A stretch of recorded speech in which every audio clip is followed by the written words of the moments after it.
ಆದ್ಯ ನ್ಯೂಸ್ನ ಸಮಸ್ತ ವೀಕ್ಷಕರಿಗೂ ಸ್ವಾಗತ. ಚನ್ನಗಿರಿ ತಾಲೂಕಿನಾದ್ಯಂತ ಇವತ್ತು ಅಧಿಕಾರಿಗಳ ಮತ್ತು ಸರ್ಕಾರಿ ಕಚೇರಿಗಳಲ್ಲಿ ಒಂದು ಸಂಚಲನ ಮೂಡಿದಂತೆ ಕಾಣ್ತಾ ಇತ್ತು. ಯಾಕಪ್ಪ ಅಂತಂದರೆ ಲೋಕಾಯುಕ್ತ ಅಧಿಕಾರಿಗಳ ತಂಡ ಚನ್ನಗಿರಿ ತಾಲೂಕಿನ ವಿವಿಧ ಸರ್ಕಾರಿ ಕಚೇರಿಗಳಿಗೆ ಭೇಟಿ ನೀಡಿ ಪರಿಶೀಲನೆಯನ್ನು ಕೈಗೊಂಡರು. ಹಾಗೆಯೇ ಚನ್ನಗಿರಿ ತಾಲೂಕಿನ ಸೂಳೆಕೆರೆಗೆ ಒಂದು ಭೇಟಿ ನೀಡಿ ಸೂಳೆಕೆರೆಯಲ್ಲಿ ಒಂದು ನೀರಿನಲ್ಲಿ ಮುಳುಗಡೆಯಾಗುವಂತಹ ಪ್ರದೇಶಗಳಲ್ಲಿಯೂ ಸಹ ಭೇಟಿ ನೀಡಿ ಪರಿಶೀಲನೆಯನ್ನು ಮಾಡಿದ್ರು. ಹಾಗೆಯೇ ಗ್ರಾಮ ಪಂಚಾಯಿತಿ ಸೇರಿದಂತೆ ಚನ್ನಗಿರಿ ಪುರಸಭೆ ಮತ್ತು ಗ್ರಾಮ ಪಂಚಾಯಿತಿಗಳು ಮತ್ತು ಅಂಗನವಾಡಿ ಕೇಂದ್ರಗಳು ವಿವಿಧ ಕಡೆಗಳಲ್ಲಿ ಸಹ ಭೇಟಿ ನೀಡಿ ಸಾಕಷ್ಟು ಪರಿಶೀಲನೆಯನ್ನು ನಡೆಸಿದ್ದಾರೆ.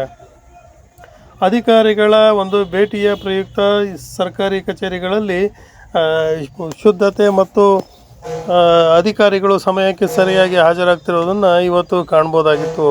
ಯಾಕಪ್ಪ ಅಂತಂದರೆ ಚನ್ನಗಿರಿ ತಾಲೂಕಿನ ವಿವಿಧ ಕಚೇರಿಗಳಲ್ಲಿ ಅಧಿಕಾರಿಗಳು ಕಟ್ಟುನಿಟ್ಟಾಗಿ ಒಂದು ಶಿಸ್ತಿನ ಸಮಯವನ್ನು ಪಾಲಿಸ್ತಿರುವುದು ಕಂಡು ಬರ್ತಾ ಇತ್ತು. ಹಾಗೆಯೇ ಚನ್ನಗಿರಿ ಒಂದು ಪ್ರವಾಸಿ ಮಂದಿರಕ್ಕೆ ಮುಂಜಾನೆಯೇ ಬಂದಂಥ ಅಧಿಕಾರಿಗಳು ಮುಂಜಾನೆಯೇ ಸೂಳೆಕೆರೆಗೆ ಒಂದು ಭೇಟಿ ನೀಡಿ ಪರಿಶೀಲನೆಯನ್ನು ಕೈಗೊಂಡಿದ್ದಾರೆ. ಹಾಗೆಯೇ ಚನ್ನಗಿರಿ ತಾಲೂಕಿನ ವಿವಿಧ ಭಾಗಗಳಿಗೂ ಸಹ ಭೇಟಿ ನೀಡಿ ಪರಿಶೀಲನೆ ಕೈಗೊಂಡಿದ್ದು, ಚನ್ನಗಿರಿ ತಾಲೂಕಿನಲ್ಲಿ 3 ದಿನ ಮೊಕ್ಕ ಮೂಡುವುದಾಗಿ ಮಾಹಿತಿ ತಿಳಿದು ಬಂದಿದೆ.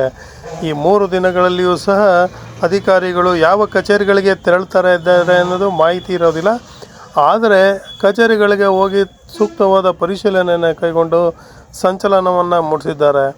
ಇದೇ ಪ್ರಪ್ರಥಮ ಬಾರಿಗೆ ಲೋಕಾಯುಕ್ತರು ಈ ವಿವಿಧ ಕಚೇರಿಗಳಿಗೆ ಮಾಹಿತಿ ಇಲ್ಲದೇ ಸಂಪೂರ್ಣವಾಗಿ ಭೇಟಿ ನೀಡುತ್ತಿರುವುದಾಗಿದ್ದು, ಕಚೇರಿಗಳಲ್ಲಿ ಅಧಿಕಾರಿಗಳು ಜಾಗೃತರಾಗಿ ಕೆಲಸ ಮಾಡುವಂತಾಗಿದೆ. ನಿಜಕ್ಕೂ ಇದು ಒಂದು ಲೋಕ ಮತ್ತು ಸರ್ಕಾರದ ಒಂದು ಉತ್ತಮವಾದ ಕಾರ್ಯಕ್ರಮವಾಗಿದ್ದು, ಸರ್ಕಾರಿ ಅಧಿಕಾರಿಗಳನ್ನು ಎಚ್ಚರಿಸುವಂಥ ಕಾರ್ಯಕ್ರಮವಾಗಿದೆ ಅಂತ ಹೇಳಿಬಿಟ್ಟು ಸಾರ್ವಜನಿಕರು ಮಾತನಾಡ್ತಿದ್ದು ಕೇಳಿಬರ್ತಾ ಇತ್ತು. ವರದಿ ಸತೀಶ್ ಪವಾರ್, ಚನ್ನಗಿರಿಯಿಂದ.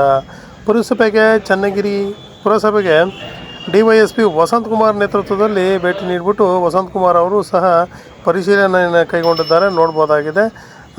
ಪುರಸಭೆಯ ಮುಖ್ಯಾಧಿಕಾರಿಗಳಾದಂಥ ಮಂಜುನಾಥ್ ಅವರು ಸಮರ್ಪಕ ಮಾಹಿತಿಗಳನ್ನು ಒದಗಿಸ್ತಾ ಇದ್ದಾರೆ.